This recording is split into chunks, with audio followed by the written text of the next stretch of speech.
All right, here we are back in the rabbit hole. Finally in front of test tube number 7.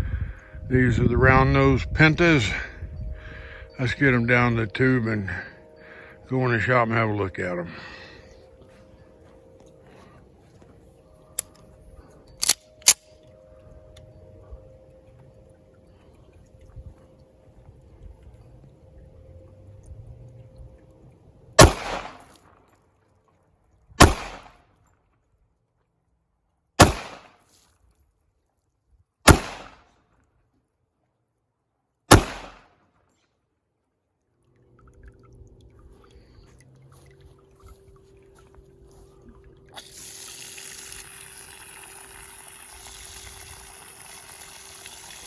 Let's see what we got.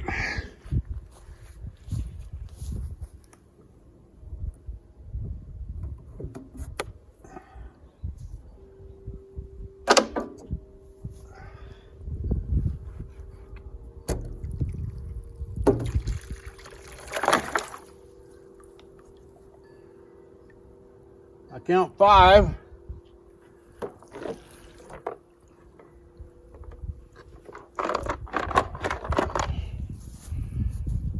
No frags. Now that's a good start.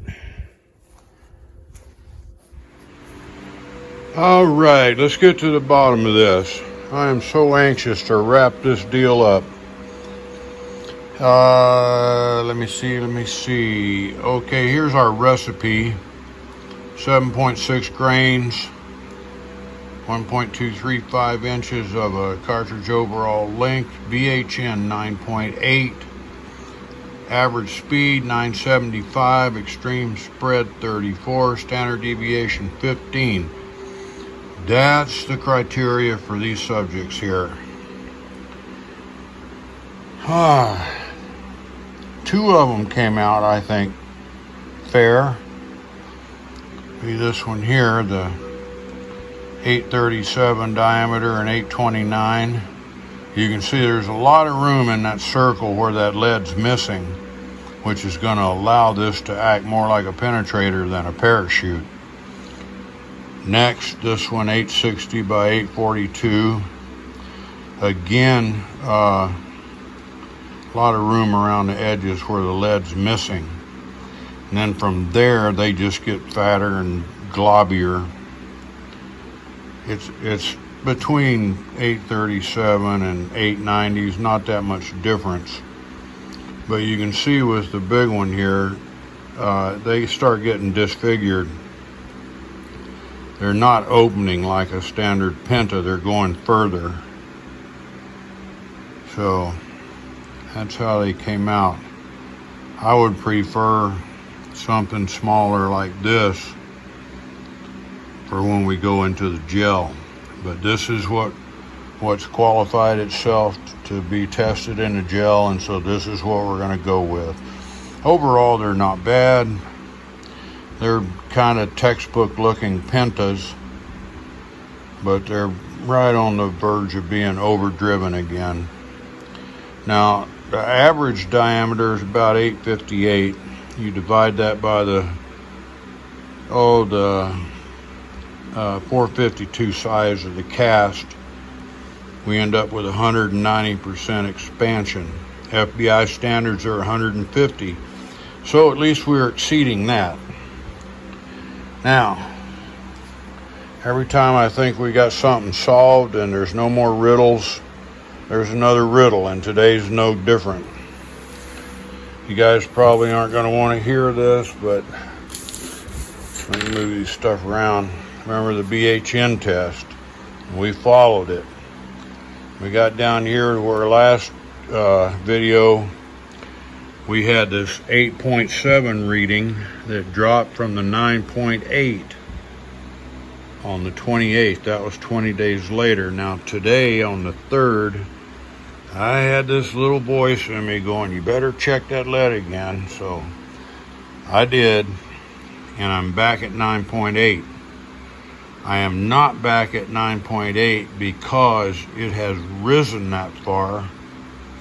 It's because I think I had a bad measurement that I did the bad measurement. Okay, I got a phone call and it cut me off here. I was saying that I believe that I made the bad measurement and it should have been 9.2. Still, if I'm correct about that, and I'll show you why I think I am, we're seeing a little dip here and then back to there, where I think that both of these will progress on. I checked the regular pot lead that these were made of before that upper red line got PC'd, and it's still holding steady at 8.7. Thank God for little things like that. All right, the reason that I think that this is my fault is I'll show you. You can see on the face there's a blue side where I've been testing. Then I refiled it, and the last test came off of this side. Now the one that I screwed up I marked in red, and then today's dimple is above it. So then I went back today and remeasured the one in red, and that's where I discovered that I may have been just one of those lines inside the scope off when I was doing the count. And I'll show you where that comes into play here. Is that those three yellow highlights there, from a dimple size of 0.72 all the way down to 0.76, that represents 3 lines inside that scope. Those lines are 0.02 of an inch apart. So you have to read between the lines if you want to read that 0.73 at 9.5 or that 0.75 at 9.0. You got to be damn accurate with your alignment of the lines over the dimple's edges and the measuring. So I'm calling this one on me that I screwed that up.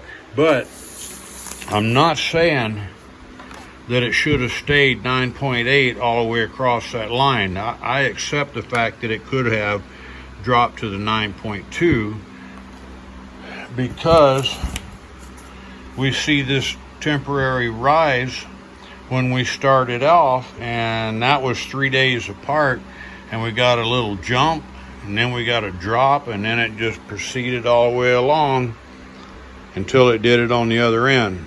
That's the best I can explain it. Being OCD like I am, I need to find the reason for shit that happens, and that's the best I can do today. This may change as I learn more and more about this metallurgy, but as it stands today, that's my call. All right, so that puts a cap on all this crap. Now I can take these guys here, put them in their little file box, and the next thing we'll be looking at is either testing these semi-wad cutters as a Penta, or we won't. These things are easier to deform than that big round nose Penta, so I may not even enter these in the gel test. The way I feel today, I'm tired of screwing with a test tube for a while. I want to get back to this gel, or get to the gel for the first time. So we'll play it by ear. That's what we got. Oh, I didn't show you that we did get the pedals to stop out at 90 degrees pretty well. Now that's one of the ones I like the best. Here's the one I like the worst, the big one. And you can see that they got folded back a little bit. But since we're running at the fastest speed we want to run with this weight of a cast, the way to correct this, as you already probably figured out, is we need to go with a little bit harder lead. So that's all stuff we're going to learn about in the future. Still has nice elephant toes on them. The gussets behind the pedals, which hold them sticking out like they should be. And that's it, boys. That's it. Finally, test tube number 7 in the can. What a chore!